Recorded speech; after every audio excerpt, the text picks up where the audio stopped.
Welcome to a new show that I'm starting right here with this one.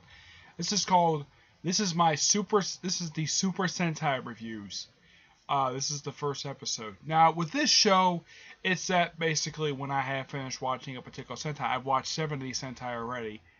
I do review of them, just overall my thoughts of it, and of course I will talk about the movies as well. What Super Sentai is, let me explain that first. Super Sentai is where Power Rangers gets its fight scenes from. So, I wanted to start off with, here we go. I wanted to start off with ones basically where some of the footage I have seen before. So, I started off with, actually, believe it or not, the first one I actually finished, was its full name. It's the 22nd Super Sentai. They're like Power Rangers, but it's in Japanese, and this is all original stuff, and the storylines are a bit different than they are in Power Rangers. Seijuu Sentai Gingaman. This is the 22nd Sentai. How many of these have there been? 40 teams. Yes, there have been 40 teams, and I started up with the 22nd one. Mainly because a lot of the footage I had seen before, like, that looked familiar. Yeah, it was like seeing stuff again that I have seen before. Now, this particular Sentai was used for was Power Rangers Lost Galaxy. It's a bit confusing of the translation of how they change stuff, like the Quantum Sabers. In the Sentai, they're known as Legendary Blades, and they don't really change the look of them. They're pretty much exactly the same as they're in the Sentai. One change they did make from the Sentai to Power Rangers is the character Black Bull Knight. Now, who is Black Bull Knight? He's a Sentai counterpart for the Mag Defender. He pretty much serves the same function as he does in Power Rangers. The only difference is this. He does die. The original one does die the same way he does in the original, in the Power Rangers. Though he technically died, though the reason why he dies is different than he does in Lost Galaxy. Lost Galaxy is more space-based, while Gingaman is more forced and Earth-based. I mean, there's a bit of a space in there because, well, the Galactic Beast, which is known as the Star Beast, that's what they call in the Sentai footage. Now, one thing that is different, that they do change from the Sentai to Power Rangers, is how the second one morphs into that one. Now, pretty much the storyline is exactly the same as it is in the Sentai footage. Like, of how he becomes them and he has a past with the main villain, stuff like that. Which I'll reveal who it is in a minute. One change they do make from Power Rangers. Now, in Power Rangers, the Mag Defender, the person who is Mike in Power Rangers, he uses a unused morpher. It's pretty much the same morpher that the Lost Galaxy Rangers uses. In the Sentai footage, he uses the actual sword to morph into the Black Bull Knight. The Black Bull Knight does similar things to the Mag Defender in Power Rangers. There is a slight difference, like how he uses this axe to take on the main villain. Yeah, he's actually trained to use his cursed axe. And one particular change they did make in Power Rangers, how they got the other two beasts, was that they used the Blue and Green Ranger fighting each other in order to get these two monsters, these two Star Beasts, that's what they're called, Star Beasts, to get them to sort of power up in a way. In the Sentai footage, they used the Blue and Yellow Ranger. Yeah, they just swapped out the Ranger, but pretty much it's exactly the same. And Deviat, his counterpart is not as manipulative as he is in Lost Galaxy. He's in there for a good period of time. And like Power Rangers, he shows up when the other two shows up, so okay. And one unique difference. Now pretty much how this works, how the enemies are, is that they're known as the space pirates. That's pretty much what they are. They're space pirates. Now Power Rangers has used space pirates a couple of times. Now, pretty much, they serve pretty much kind of the same function as they do their. Now, the main villain of Gingaman is a guy named Captain Barospa, who his Sentai counterpart is Captain Mutiny. That's what I'm thinking, Captain Mutiny. The guy only appeared for a handful of episodes, and he got destroyed by Drakina. That is true. But in the Sentai footage, he was the main villain. Now, what they did with him was slightly different Power Rangers. They pretty much made him a sub-villain. They used him, but in a small way, because they wanted to use an original villain. Because they probably didn't like the character that much. I don't know. One unique difference that the difference between Barospa and Mutiny. Mutiny's hat is blue. Yes, he looks exactly the same. The only difference is the color of his hat. In Sentai, it's black. In Power Rangers, it's blue. And he's actually taller in the Sentai than he is in Power Rangers. And everyone knows that scene that in the second episode, of course, in Sentai happens in the first episode, where it was Furio who stopped the sword on the ground, basically caused an earthquake. In the Sentai, it was Barospa. And also, Furio technically does not have a counterpart in the Sentai footage. He's a stand-in for Villainex's Sentai counterpart. Instead of being a swordsman, the guy basically loves to shoot off his gun a lot. The guy is a gun-toting maniac. The guy loves his gun very much, and he's a biker. Oh, does he use his bike at any point in the Sentai footage? Oh, heck yes. As a matter of fact, he's actually destroyed partway through. He's not around for very long. He's only around about maybe a dozen episodes, and then he gets killed off. And he gets killed by the Red Ranger. Kind of like how Furio gets kind of killed by the Red Ranger in the Power Rangers thing. Now, he gets destroyed, like Furio, not long after the murders of the Lights of Orion counterpart, which I think it's called something different in the Sentai footage. Let me look it up here. Yeah, are called something different in the Sentai footage. Yeah. They pretty much serve the same function as they do in Power Rangers and Lost Galaxy. Yeah, they do pretty much the same exact thing. It's not much change to them. Just all they did is change their name. They probably changed to Lights of Orion because the name sounded cooler than the actual name that they use in the Sentai footage. And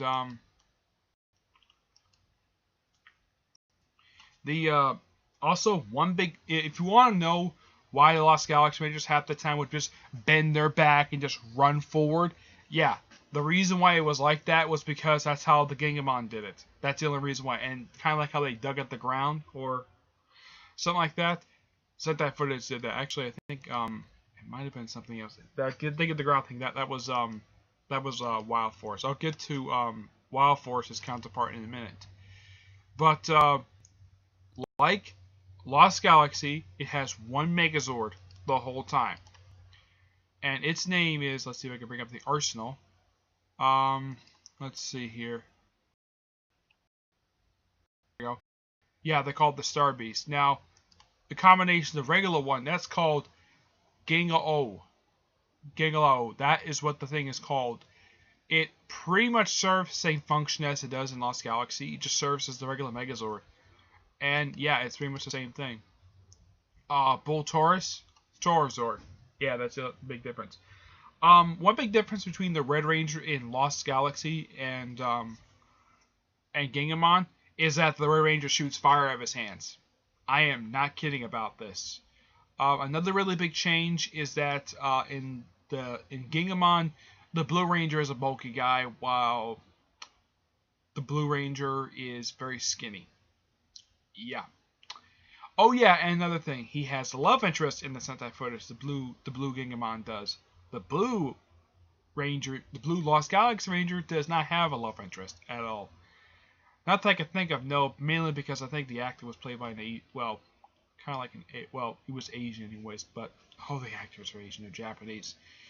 But the personalities are similar to that they are in the other Rangers. The personalities are kind of similar. Now, the Blue Ranger is a big buffoon. That's pretty much his personality. He's a kind-hearted giant. Not much same demon. I don't remember the Blue Ranger's name. Not much to him.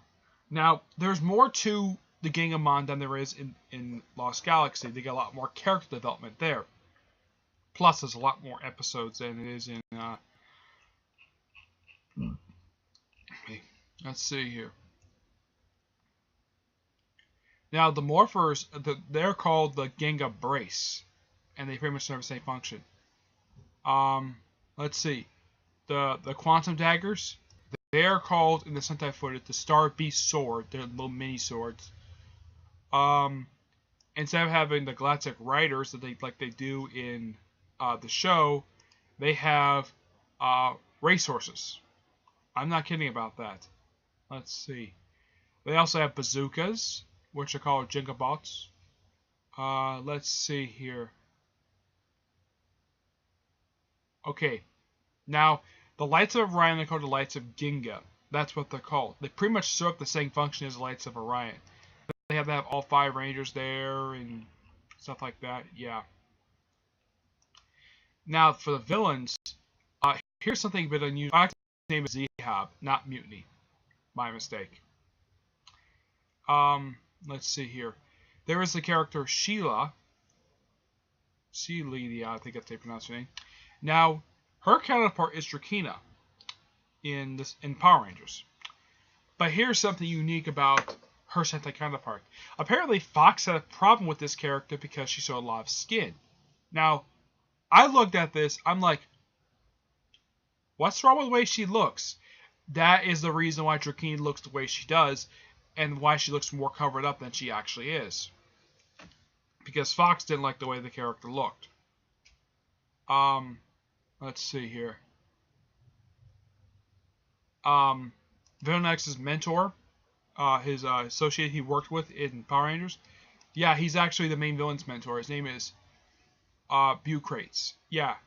And he serves as pretty much like a teacher to Barroso before he betrays him. Yep. Now, there are 4 generals. Sambash is Villain X's counterpart. And that's the reason why Villain X didn't show up for a little while. Mainly because there wasn't a lot of footage with him. The second one was Budo. Checheron. Yep, that's Checheron's Sentai counterpart. And he has pretty much no change. Even when he dies, is exactly the same as he does in Gingaman. The only difference is they don't include the 4 Shoguns. I don't believe they include the 4 Shoguns. Yeah, he actually has 4 Shoguns.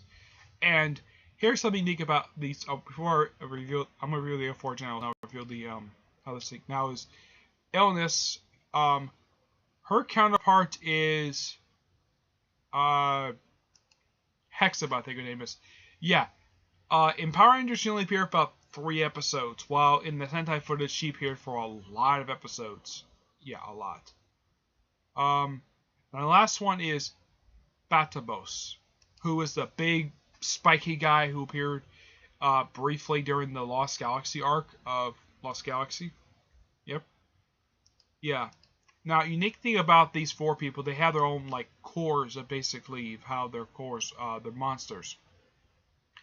Sambust uses actual flask in order for them to grow giant size. Oh,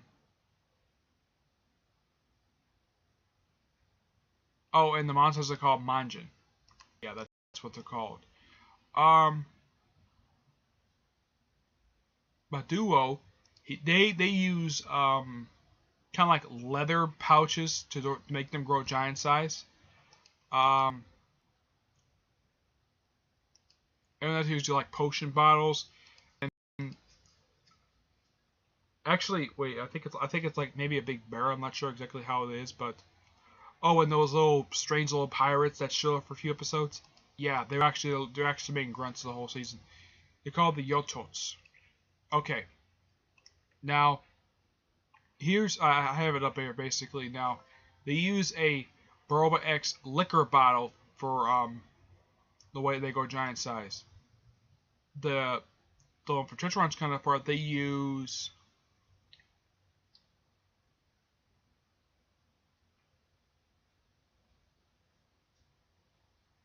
it's a gourd container. It's a gourd. Yeah. Hexabuzz uses a boot. A bootlook eye. Now Barospa uses let's see here. An ale barrel. That's what they use to make them go giant size. Which is pretty much how they make them go giant size in Power Rangers. Now, one thing unique difference between the Gingaman and Lost Galaxy Rangers, well, the Lost Galaxy Rangers have their identity secret. the Gingaman were basically publicly known. That's one difference. And they lived at a ranch the whole time, and they actually had a talking tree as their mentor. Okay. Yeah. I couldn't kind of explain why that there was no mentor for Lost Galaxy, because, well, they probably couldn't find a way to do Mook. He's their talking tree. There's also somebody who kind of fills in as Alpha. Alpha fills in. It's a little annoying little guy about this big. I think he does appear for a brief cameo in Lost Galaxy, but otherwise, though, he pretty much serves the same function as Alpha does, except he's a bit more annoying than Alpha is. Let's see here. Any differences? Let's see. Oh yeah, one thing they do show a lot of in Gingaman, this I think being very lighthearted, they show a lot of blood. Yep, the Rangers, the Gingaman do in fact bleed, and also something they would never show in Power Rangers, the monsters actually stepping on the Rangers, or at least stomping on them a lot. How Zeb is defeated, I'm thinking Barospa, I don't want to think of that. How Zeb is defeated is quite ingenious. He's defeated differently than he is in Lost Galaxy, where in Lost Galaxy, his castle was destroyed. In Gingaman, he's destroyed by the Red Ranger, who destroyed his home planet, which basically is the size of a jewel. Yeah, apparently, the creature now. One thing unique difference I can hold Gingaman over Lost Galaxy is that the villains actually have an actual reason why they want these particular items. In Lost Galaxy, they really have no reason why. I think it's for power or something. Now, the main driving force of this, for pretty much a majority of the whole entire thing, is reviving this one creature, which is their transportation, which is pretty much the same creature that Lost Galaxy briefly fights in like one episode. Which, how it's defeated is exactly how it's defeated in Lost Galaxy. Yeah, the Rangers go in one particular room and just use their power and just destroy it. Yep. Now the second one, now how the four generals are defeated is quite ingenious. The Red Ranger kills the first two. The third one is killed by the Megazord, and the fourth one is actually stomped on by the replacement monster, who is defeated by the Ranger Zord. Yeah, he's only around for a brief period of time, then he's actually defeated. Now, the Cursed Axe, the whole point of that is that he's supposed to crack Zeb's chest to get to the particular object, which is this jewel of the planets. They turn planets to jewels. It's a bit bizarre. And here's something unique that the Starbase have in common with the Galactabase. There is no explanation for them where they came from. Yeah. Also, like in Lost Galaxy, it takes a little while for them to actually form the Megazord. So at least they have that in common. Anything much else to talk about when it comes to this one? There is a crossover film they do with Mega Ranger. I'll get to that one and the one for Go-Go 5 after I review both those two things respectively in the next couple episodes. But yeah. I get this. Overall, the thing is slightly better than Lost Galaxy, mainly because the villains actually have a reason for their plans. But it's still enjoyable. It's very entertaining to watch. I mean, yeah, one thing quite unique, there is an annoying little kid. There's a kid in it, but he's not annoying, like you normally see in Japanese stuff. But, yeah.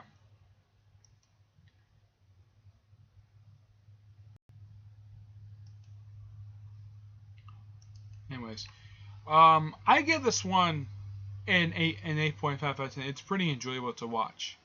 I recommend tracking down fan subs of this, basically, and you actually would enjoy it. It has a very upbeat theme. It has sort of a kind of a darkish theme at the beginning, like where they're running through water and they're basically hunting down the pirates. It's a very interesting theme. It's a bit dark tone, but the show itself is very lighthearted despite the dark opening theme. But despite that, that's it for this episode. Stay tuned for the next episode, episode 2, where I'm going to talk about Mega Ranger, the Sentai used for Power Rangers in space. So until then, I will see you there. Bye.